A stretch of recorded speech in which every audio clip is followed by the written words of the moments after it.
gimana Rasul menanggapi satu permasalahan dalam perkara kodok misalnya. Coba kita lihat. Rasulullah ketika perang Uhud itu kehilangan 72 sahabat.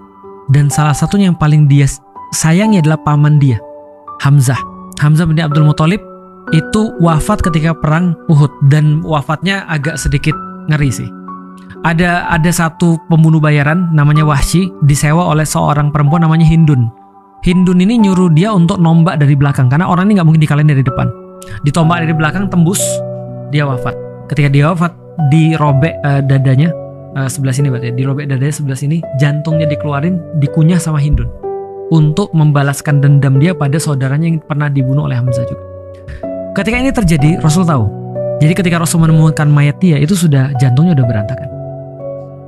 Dan coba bayangin, dua-dua orang ini, satu yang nombak, satu yang ngunyah jantungnya, masuk Islam. Kira-kira gimana kalau Rasulullah ngeliat semua itu? Kita nggak tahu ya seperti apa ya. Tapi yang Rasul lakukan adalah Rasul maafin mereka, dan kemudian Rasul nyuruh mereka pergi karena nggak mau lihat wajah mereka. Jadi manusiawi ketika kita memang nggak bisa melepaskan emosi itu daripada kita. Tapi Islam juga ngajarin bahwasanya kamu nggak bisa kontrol semuanya loh. Dan Rasul pernah ditegur karena merasa in control. Ketika pamannya yang lain wafat, Abu Thalib wafat, beliau sayang banget sama pamannya karena ngelindungin, ngasih harta, ngasih segala macam kepada Rasulullah. Dan beliau juga sangat sayang pada Rasulullah. Paman yang jagain beliau dari wafatnya kakeknya kan, sampai terus kemudian beliau jadi nabi. Bayangin ketika pamannya meninggal dalam keadaan belum muslim. Rasul sedih banget. Saking sedihnya Allah nurunin ayat bunyinya begini. Innaka latahdi man ahbabta walakinallaha yahdi may yasha wa huwa a'lamu bil muhtadin. Allah bilang ini, Muhammad, bukan kamu yang ngasih hidayah. Aku yang ngasih hidayah.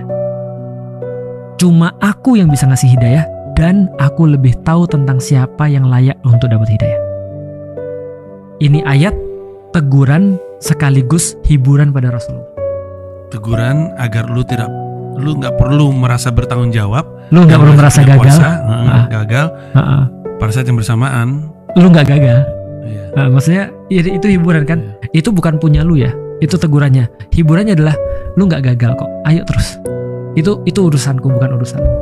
It's over your pay grade. Iya. Jangan mikirin yang bukan kamu digaji untuk itu.